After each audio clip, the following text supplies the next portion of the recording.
આ સરદારભાઈ બારૈયા છે.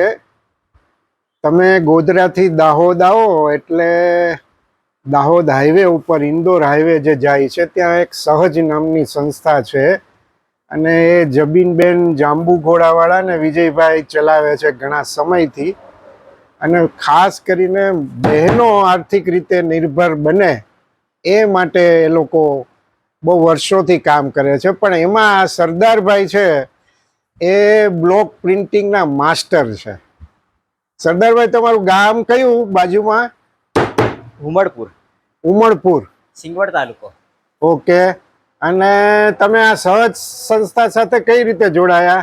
અહીંયા મારા ગામમાં પહેલા એમણે અહીંયા જ બહેનોને હા, તાલીમ શરૂ કરી હતી ઓકે અને સાથે સાથે મેં પણ તાલીમ લીધી હતી. જી, ત્યાર પછી મેં અહીંયા આવીને પણ સારું એવું તાલીમ લીધી. બરાબર. એ કલર, કાપડ પર કલર કેવી રીતે મેચ થાય, હા હા, કલરનું કોમ્બિનેશન કેવી રીતે કરવું, બરાબર. કલરમાં કયો કલર ભેળવીને કલર બની શકે, અને અલગ અલગ કલર મેં બનાવ્યા. બેને મને શીખવાડી એ પ્રમાણે કલરો બધા બનાવ્યા. અત્યારે હું બધા જાતે મને એક ફાઇલ આપે કોમ્બિનેશનની, એ પ્રમાણે હું કલર બનાવી દઉં. કેટલા ટાઈમમાં તમે શીખી ગયા? આમ તો મને વધારે સમય નહોતો લાગ્યો, એકાદ મહિનામાં બધું મેં શીખી તૈયાર થઈ ગયા. વાહ.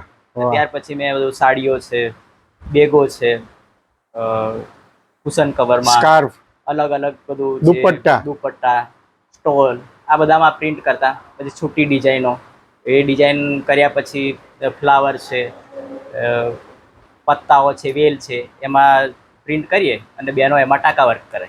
બરાબર. એવી રીતના અમે. પણ આ જે તમે અત્યારે લગાવી આ કઈ પ્રિન્ટ કહેવાય છે? આ જે છે આ લેસ છે, લેસ પ્રિન્ટ. Okay okay. અને આમાં આ સાડી પર પ્રિન્ટ થતી હોય, આવી બધી અમારી પાસે અલગ અલગ ડિઝાઇનો હોય છે. બરાબર. અને આવા કેટલા બ્લોક પ્રિન્ટ તમારી પાસે હશે? ડાઈ કેટલી હશે આવી? અમારી પાસે આવી ડાઈ 1500 જેટલી છે. ઓહો, હાલમાં અમે ફરી પાછી 100 જેટલી મંગાવી છે. બરાબર. આવી પણ ગઈ. અને આ સાઈ જે તમે લ્યો છો એ શેમાંથી બનતી હોય છે?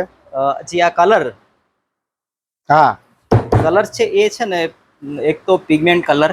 ઓકે. પહેલા અમે ઓર્ગેનિક પેલો આમ માંથી ફૂલમાંથી ને એમાંથી બધા કલરો વાપરતા હતા, પરંતુ એ પિગમેન્ટમાંથી એમણે વાપરીએ છીએ અને બાઇન્ડર અને ખડી ભેળવીને અને તૈયાર કરતા.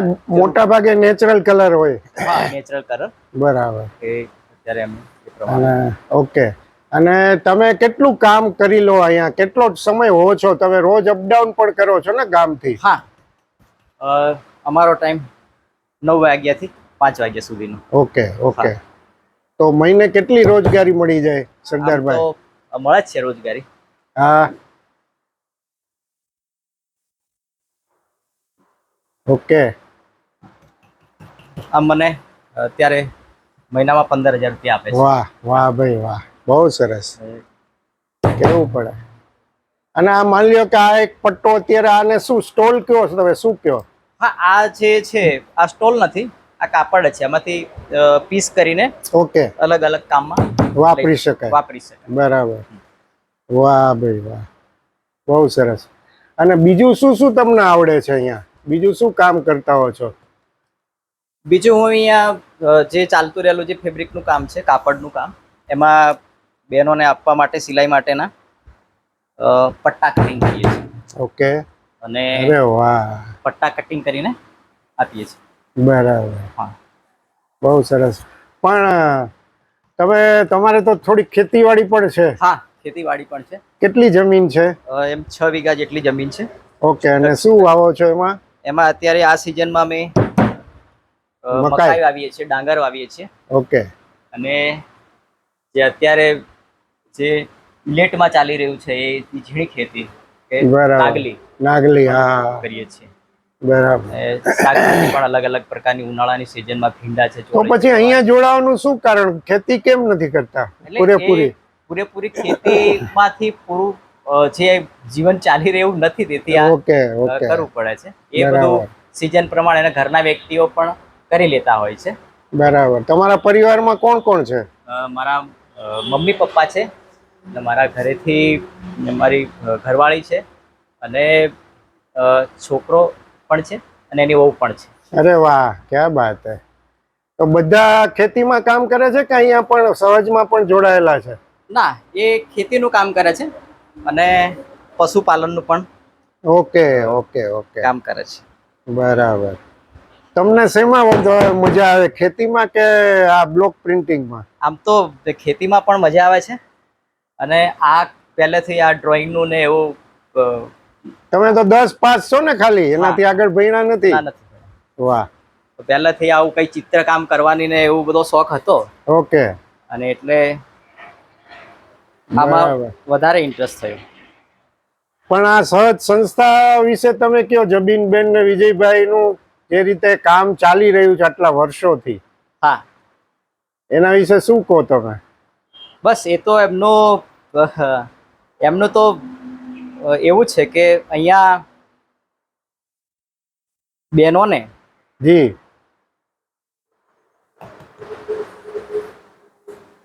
બહેનો પગભર થાય, અહીંયા શીખે અને તાલીમ લે અને તાલીમ લીધા પછી અહીંયા જ કામ કરે અને પોતાની રોજગારી મેળવી શકે, એવું જ એમનો ધ્યેય છે.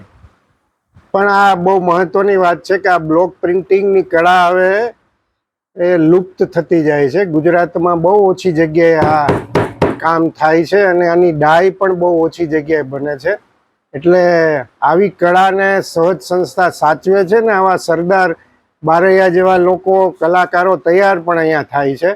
આ બહુ મોટી વાત છે ને આ ડિઝાઇનની, આ બધી જાત જાતની ડિઝાઇન છે એની બહુ બધી ડિમાન્ડ પણ હોય છે. એટલે આ અદ્ભુત કળા છે અને સરદારભાઈ એમાં માસ્ટર છે, માહેર છે આ બ્લોક પ્રિન્ટિંગમાં. આભાર Sardarbhai, thank you. Thank you.